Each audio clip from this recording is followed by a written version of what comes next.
know yourself, be yourself, show up as yourself, because that is where your power comes from. That is where your value comes from. And for me, it is where my joy has come from of life is never perfect. Are there frustrations? Yes. But my joy, my contentment, my peace comes from knowing myself, being myself, and showing up as myself. And as long as that's good enough for me, then I don't need to please any of the other 8 billion people on the planet.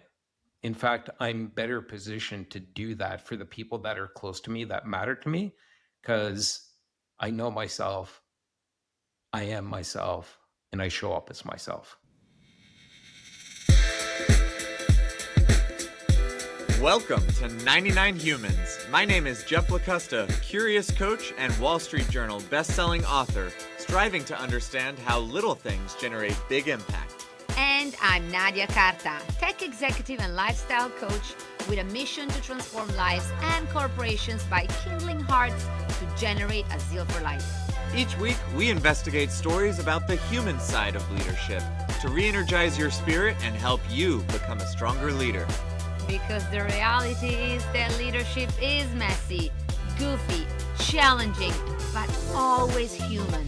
Thanks for spending time with us today. Let's dive in. Good morning, everybody. It's Friday, and like any Friday, we're here recording a new episode of 99 Humans. Today, I'm solo. Jeff is on a quest on something incredible that he's going to reveal next time. But I'm joined by one of the most amazing people and leaders out there, a dear friend.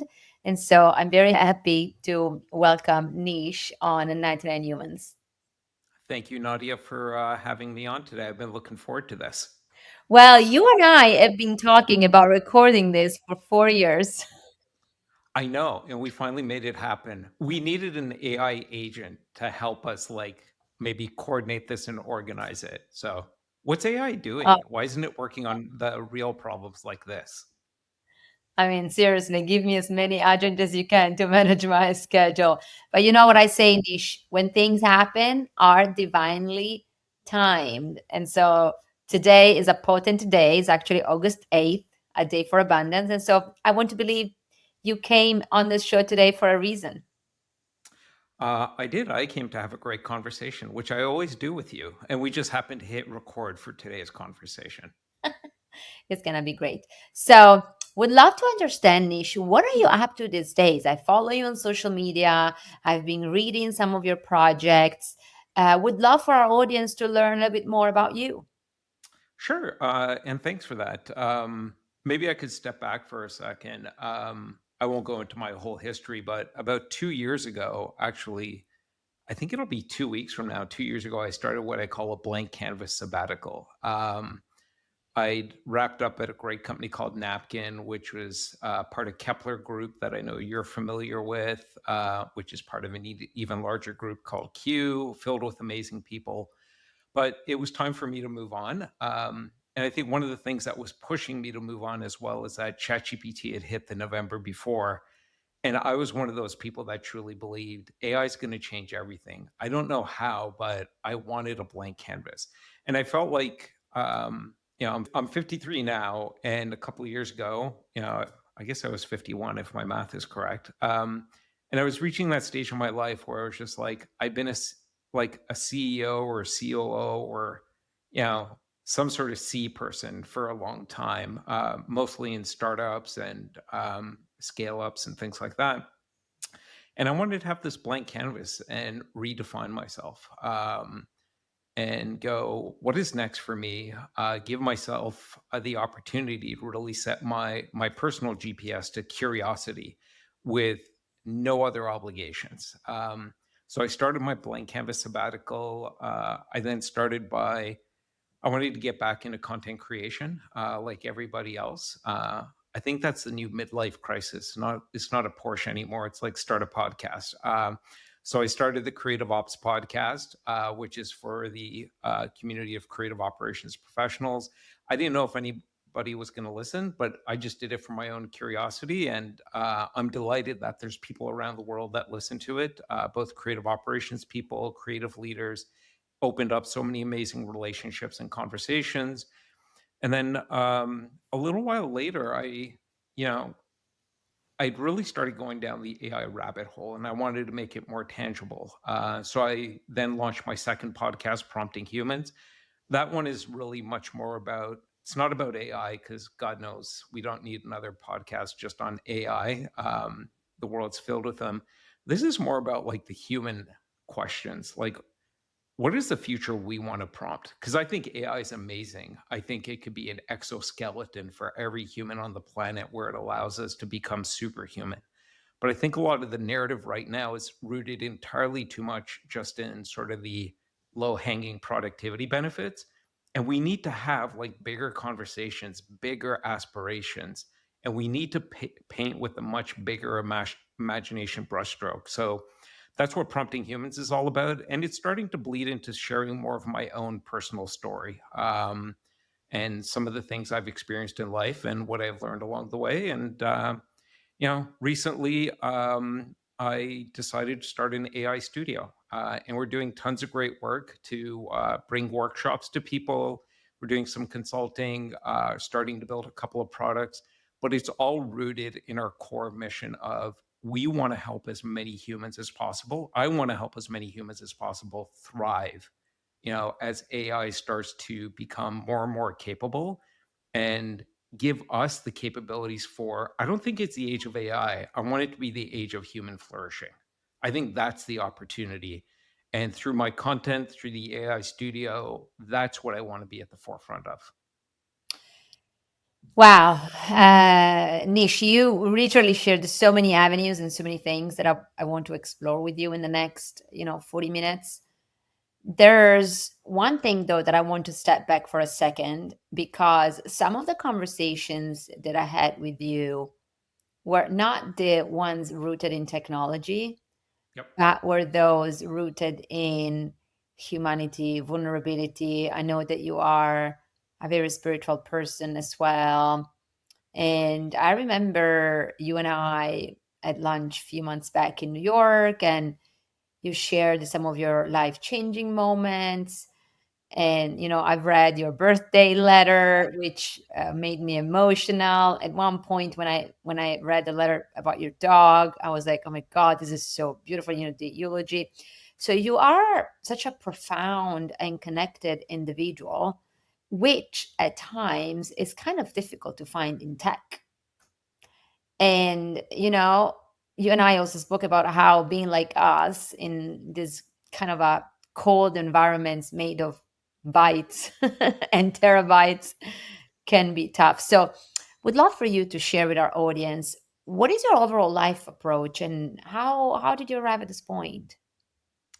So my life approach is I've figured out for myself what my purpose of life is.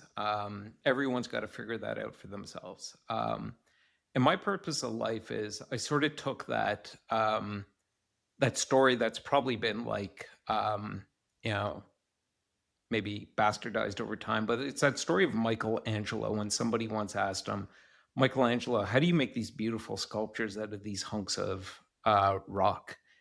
And he responded with, the sculpture was already there. I just got rid of the rubble. And to me, life is about sculpting myself. And over time, through the experiences I've had, and I'll touch on some of them, is that I've come to think of like things aren't inherently good or bad, whatever happens to us.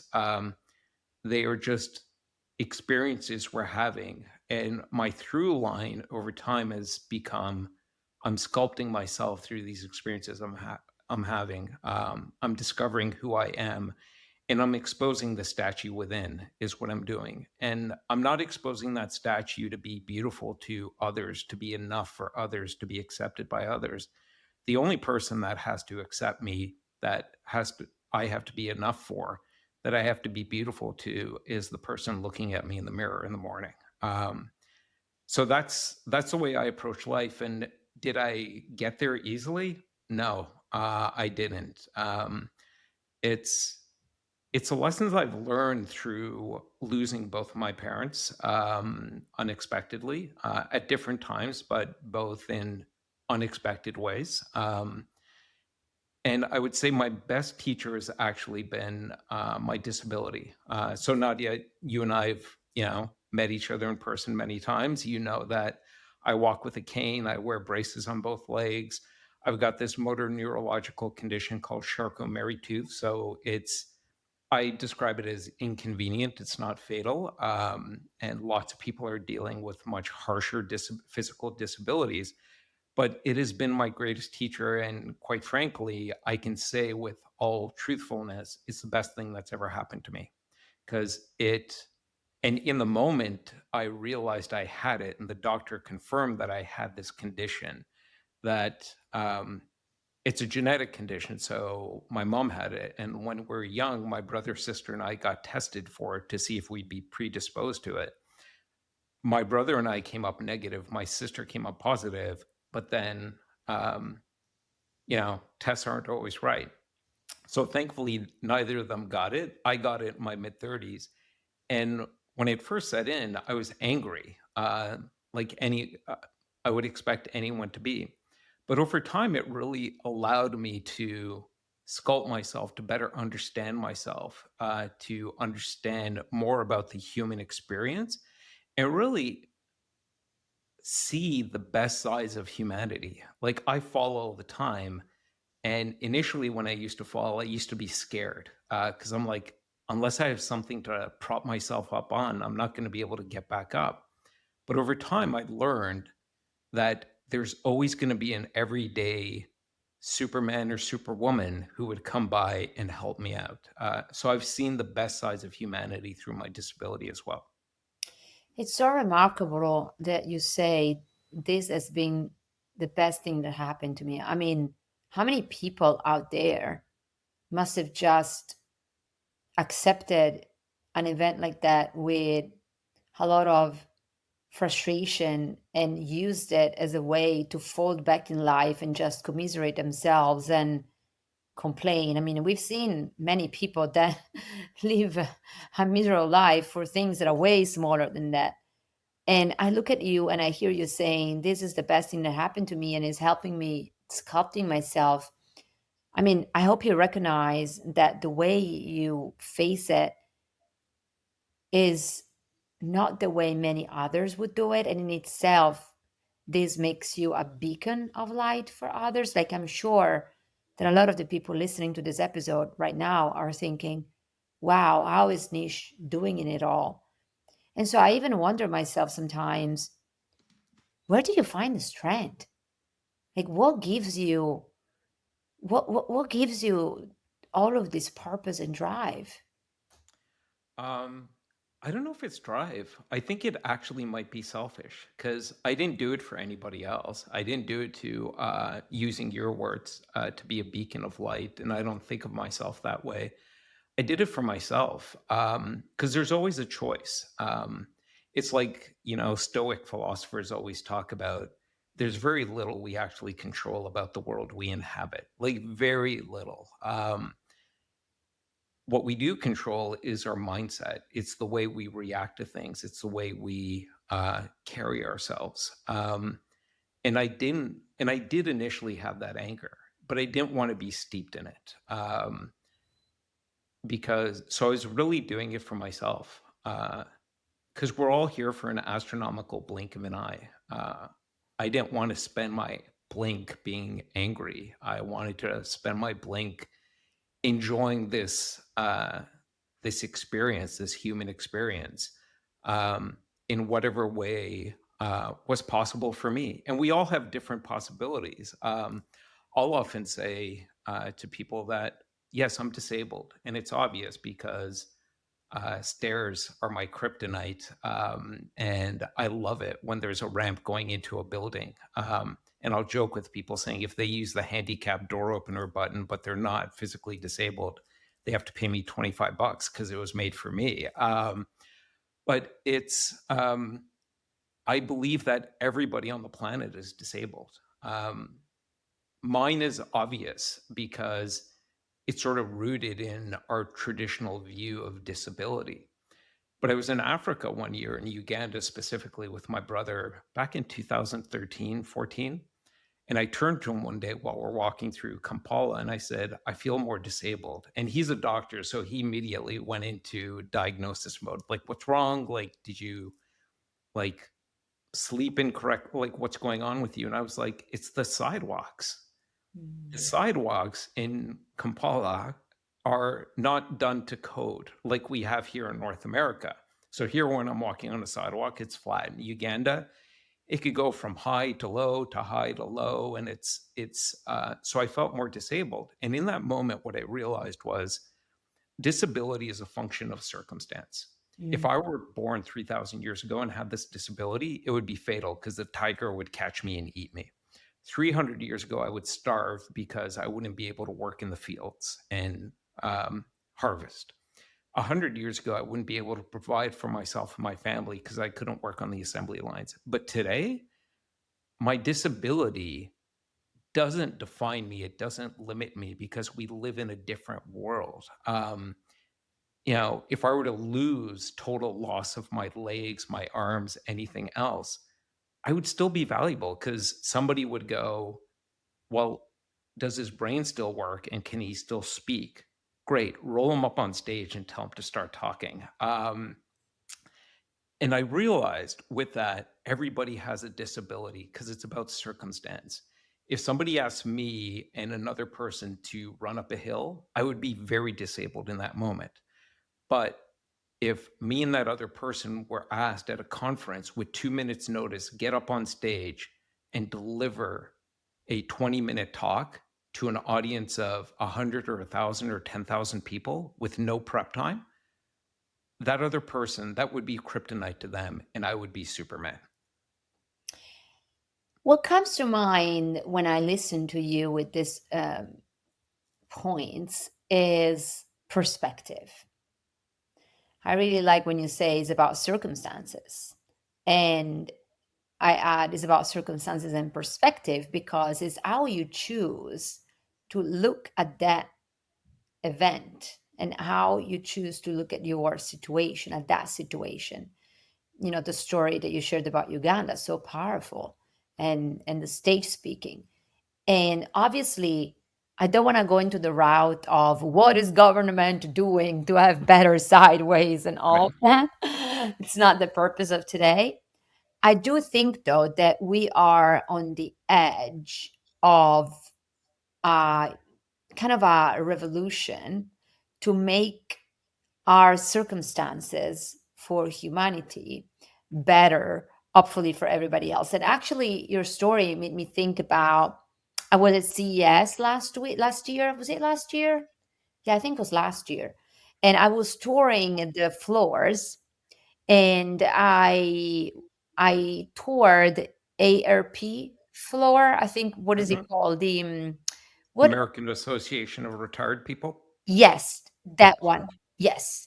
And they were demonstrating how they were using artificial intelligence and robotics to basically help people at later stages in life, even 90 and on, to build a better life. Like, think about it.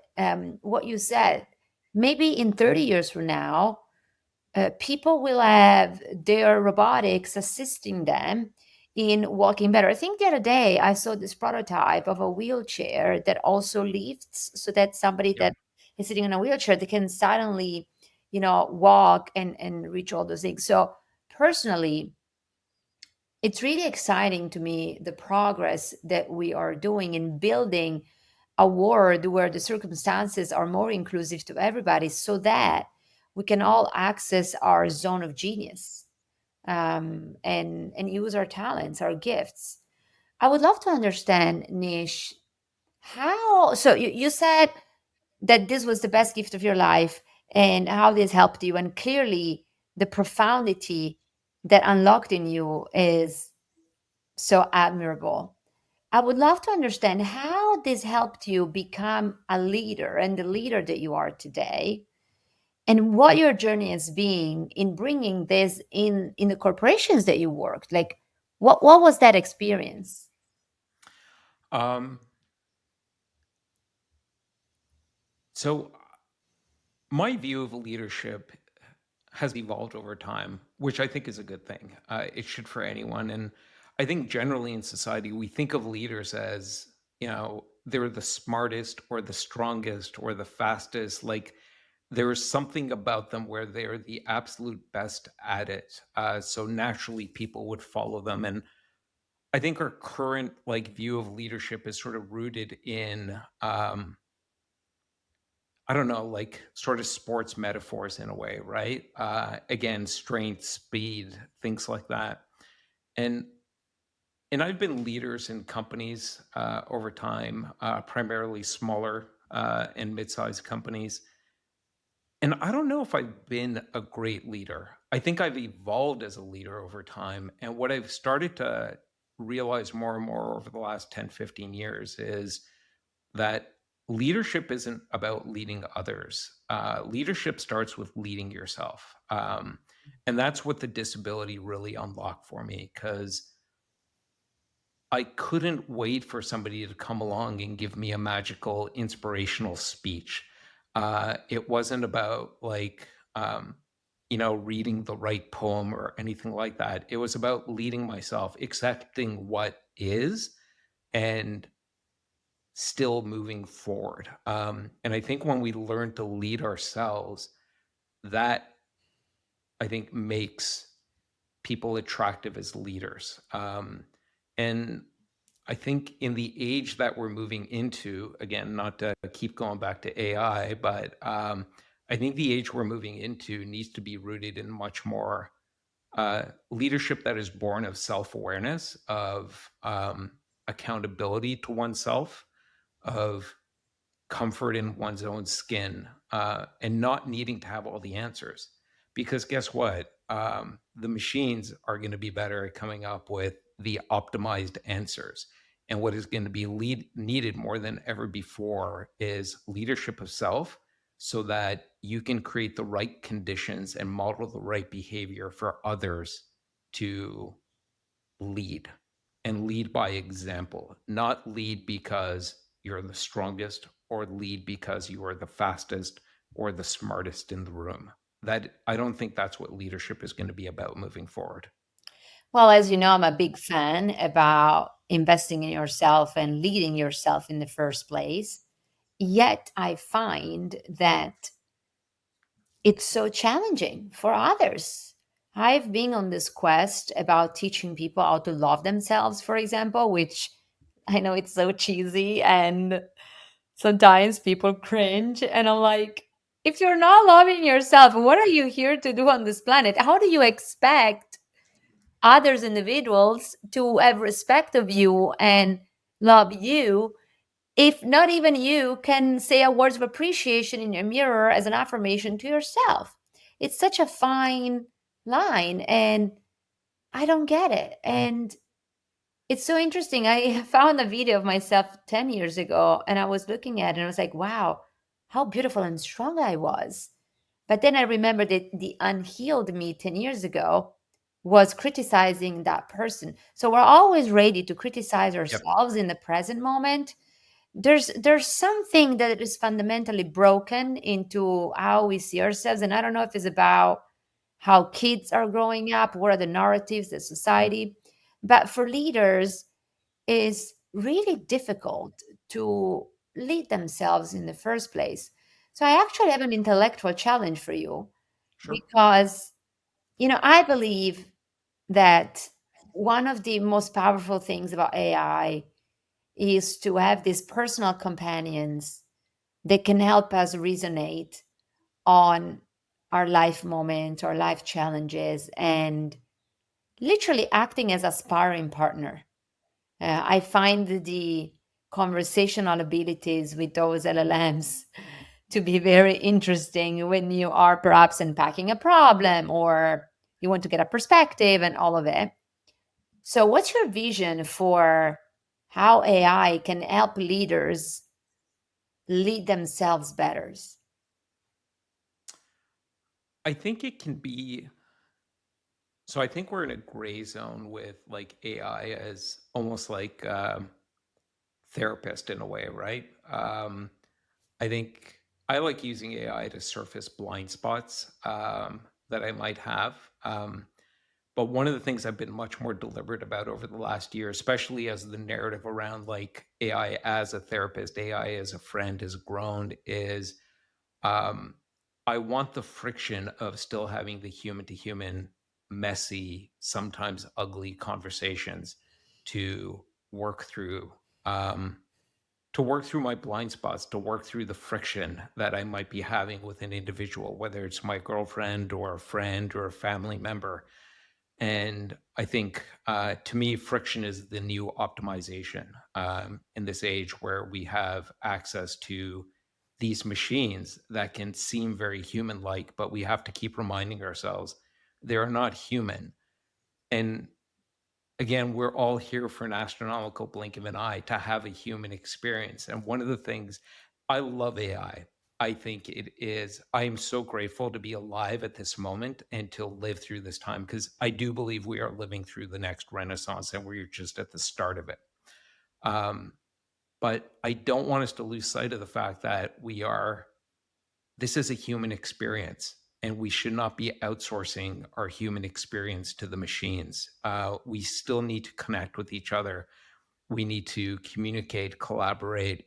And that's it's ugly, it's messy. Like machines are meant to be optimized because they are not having an experience. We are having an experience. So we need to remind ourselves, like, to have the friction of that. So, you know, from a leadership point of view, getting back to your question, I think it's good to use as a sparring partner. I think it's good to use in prepping for a difficult conversation you might be about to have with a team member or board member or anything like that. I love using it for role playing, almost like Mhm. simulation. You could watch the Monday morning football highlights before the Sunday night game even happened, so to speak. Like it's a time machine, basically, if you want it to be. But for myself, I I draw the line at using I don't use it to avoid the messy human conversations. Mm. I use it to help me identify blind spots. I will give it transcripts and ask it to interrogate me and help me understand what I might not be seeing and understanding about myself sometimes in terms of my tone. Am I giving enough like time and space for others to speak? Things like that. In that way, I think it's valuable, but we cannot lose sight of the fact that we're all here for a human experience and not for a machine experience. I love that. And what you said about friction, having conversations that lead to frictions is hard. It's Yeah.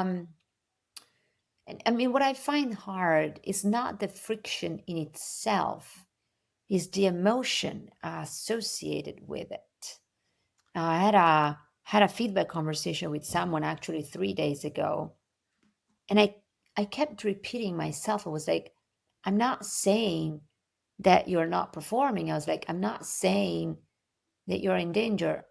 I'm just referring to a moment in time where I think you could have been more effective. And this generated a whole reaction. It's really hard to go back to having the friction without emotion.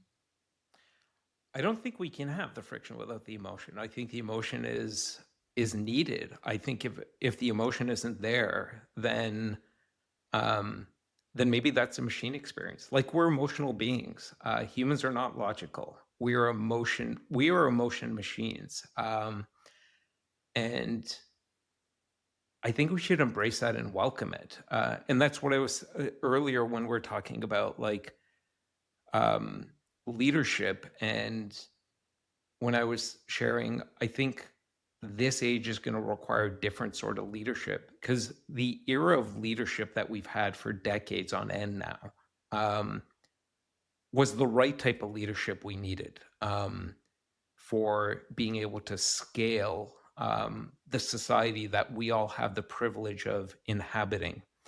But and we all ended up doing a lot more machine work, including leaders. We've all heard sort of that derogatory term like spreadsheet leaders or spreadsheet jockeys, right? where it's not about like every leader talks about, we want to build a great culture where people first and things like that. But then you see the actions that are taken. And it's not because people are inherently evil or bad. It's because that's what the system asked of them. And that gets reflected in their leadership style. But these are also humans. And what this age is going to require, I believe, if the machines are going to do the machine work and they're going to be able to automate and optimize all the machine work that we've been doing for decades, I think of it as we've just been getting the seats ready and keeping them warm until the machines were grown up enough to come in and do that work. Leadership now is about true human leadership. It's going to be about getting into those conversations where the emotion is the friction, but that is where the opportunity is. It's almost like you and I come from like backgrounds of building products. And what do we look for when we're building products? We look for the friction. Mm, What is hurting somebody's like process or workflow or their ability to achieve their outcomes? It is that friction that we are looking for. That is gold to product builders.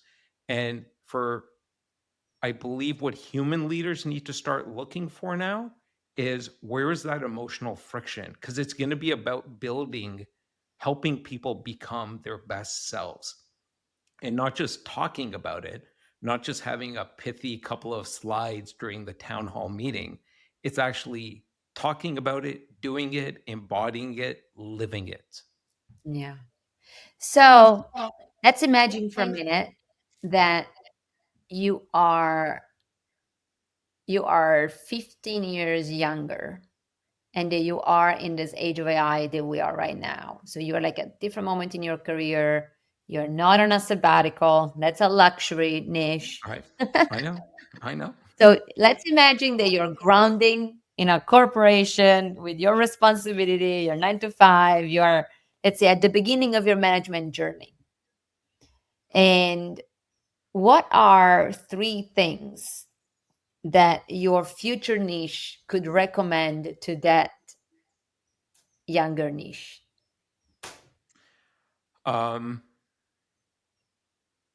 is this from a work perspective or a life perspective? Let's do 3 work and 3 life. Oh, wow, 6 recommendations in total.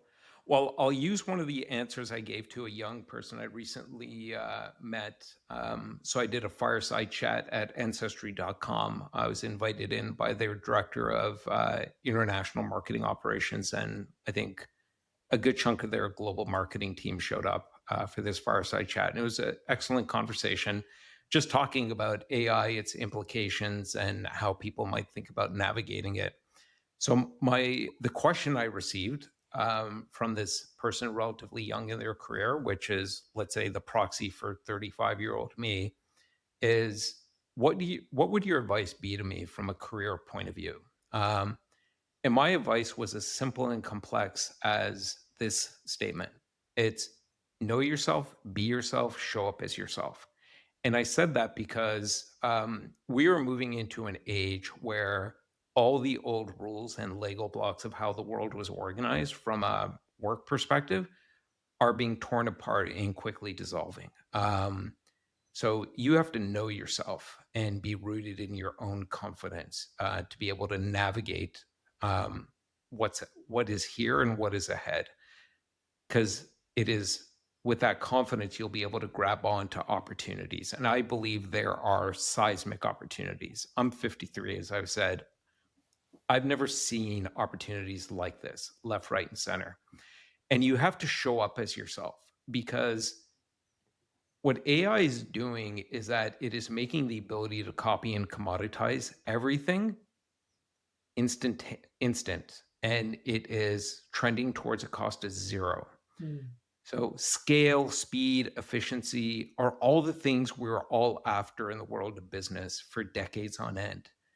AI is making that increasingly more accessible and cheaper. And if everyone has those same capabilities to be able to copy and commoditize, that means we either live in a sea of gray or we're going to look for something to create differentiation. because that's where value comes from. That's where margin comes from. Um, and that's why I think it's a human fueled future. Because what is the only thing that will remain that is unique? And sure, maybe there's like distribution and data and things like that. But what will be unique that is available? It's humans. And that's why you need to show up as yourself and be yourself. And that's hard because we live in a world where we all live in this sort of like world of all these algorithms of what you need to be good enough on LinkedIn, to be good enough on Instagram, to be good enough on Facebook. But now it's about showing up as you. And you talk a lot about this, which I love. And you're one of my models in terms of how to be in the world. Um, so it would be that advice I would give to my 35-year-old self. And it's the same advice I give to lots of people that are especially younger in their careers. And I think it's the same advice I would give on the personal front as well is know yourself, be yourself, show up as yourself, because that is where your power comes from. That is where your value comes from. And for me, it is where my joy has come from of life is never perfect. Are there frustrations? Yes. But my joy, my contentment, my peace comes from knowing myself, being myself, and showing up as myself. And as long as that's good enough for me, then I don't need to please any of the other 8 billion people on the planet. In fact, I'm better positioned to do that for the people that are close to me, that matter to me, because I know myself, I am myself, and I show up as myself. I think you need to do stickers of this thing. So be yourself, know yourself, show up as yourself. I would add love yourself. Yeah. Yes, I think doing those three things allows you to love yourself. It's not even something you have to think about. It just naturally happens. And and we often can't see ourselves sometimes. I have many people tell me that there is a just a calmness and a confidence about me that they they just find appealing. And I don't see it because I don't live outside of myself, but they just find it appealing. And I've thought a lot about that because many people have said the same thing. And I think it's as simple and again as complex as know yourself, be yourself, show up as yourself. And when you do that, it's so much easier than Frankensteining yourself into trying to be something that is enough for someone else or some platform or some algorithm. Yeah, like I say, a washed up version of somebody else. Your energy is very grounding, Nick. I think you vibrate at a frequency that is like grounding, like rooting people and situations to earth. So I mean, to me, that I live up in the air often, it's definitely magnetic. So we are approaching the close, and I do have two last questions that I want to hear your thoughts on. So number one is, what is your word of advice, right? So you said it, your mantra. People that are listening to you right now are people from a variety of life stages, variety of businesses. We have entrepreneurs. Our audience in those years is being widening. What is the deepest wisdom that you can leave them with to face the leadership role at this time? And if it is the three mantra, it can be, but I want to give you the chance to you know include anything else that comes to mind. I think it is the those three things I mentioned. If it's for leaders specifically, um, I would also highly recommend like you've just got to be your most human self. You've got to you've got to acknowledge that we are here for an astronomical blink of an eye, and don't get so caught up in I have to try and live up to a certain standard. And I don't mean to say that's an excuse not to strive. I strive constantly, and I don't think I've ever been this busy in my career, but I'm having a blast doing it because it's things that I take joy in doing. I want to make these things happen. I want to bring these things into existence. I think you really need to ask yourself, like, why are you doing what you're doing? And is it, what do you want to be doing? Uh, the world is filled with possibilities. Um, and I think way too many people are playing the, here's a question I would encourage all your listeners to ask themselves. Are they playing to their inner algorithm or are they playing to the external algorithms? And Mm. I think most human beings are playing to the external algorithms. Um, One of the first arguments my girlfriend, Gloria, and I had, we've been in a relationship for 4 years, is we had our first argument over something silly, and I won't go into it, but then we ended up going out for breakfast a couple of days later. And I told her something that floored her. And I said, I am my number one priority. Um, it's not you, it's not anybody else. I am my number one priority because that's the only way I can show up as myself. And an extension of that is that I play to my inner algorithm. I am tempted by, and yes, I can get enamored by and seduced by the external algorithms. Oh, look how many people liked my LinkedIn post, or look at how many people invited me to speak at their conference and things like that. But it's got to be rooted in my inner algorithm. And I think way too many leaders are rooted in external algorithms. And again, that is a system that we all built, agree to, and incentivize. I believe that system is starting to dissolve. And we need a different type of leadership. You might as well share the most important point ever. Like, I love when you say I am the most important priority. It's, put your oxygen mask first and then everything else will flow. I'm sure Yeah. your girlfriend, once she understood what you meant, She found. did. Yeah. Yeah, and the amazing thing is, she didn't immediately understand it. She was sort of floored by it, because that's not the traditional narrative of the world we live in, right? We're like, oh, but the person I'm in a relationship with or married to, they're the most important person, and it's like, no, you've got to be the most important person to you, because if you're not, you can't show up for others the way that you want to. And it's been amazing to see her transformation over the last few years because she now does that for herself, which I absolutely love. And it's been amazing to see that. I mean, I love it. Not to derail, but I did explain these concepts to my daughters the other day. And my older one was like, Mommy, are you saying that we are not the most important things in your life? And I said, After me, you are. Right.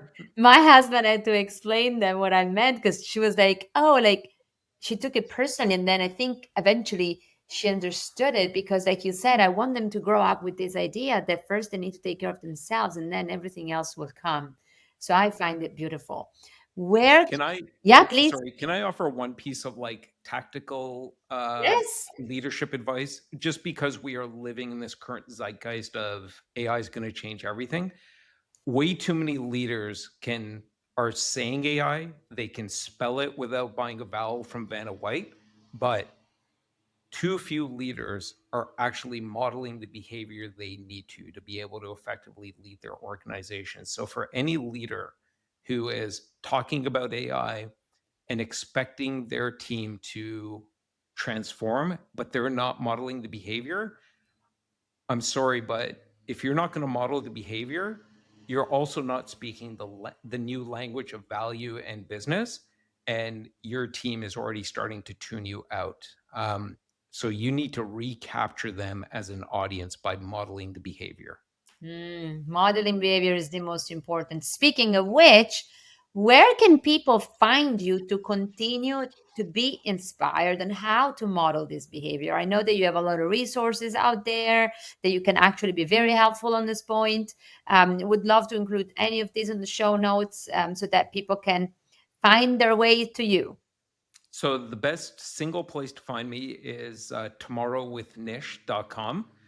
So all my content is published there.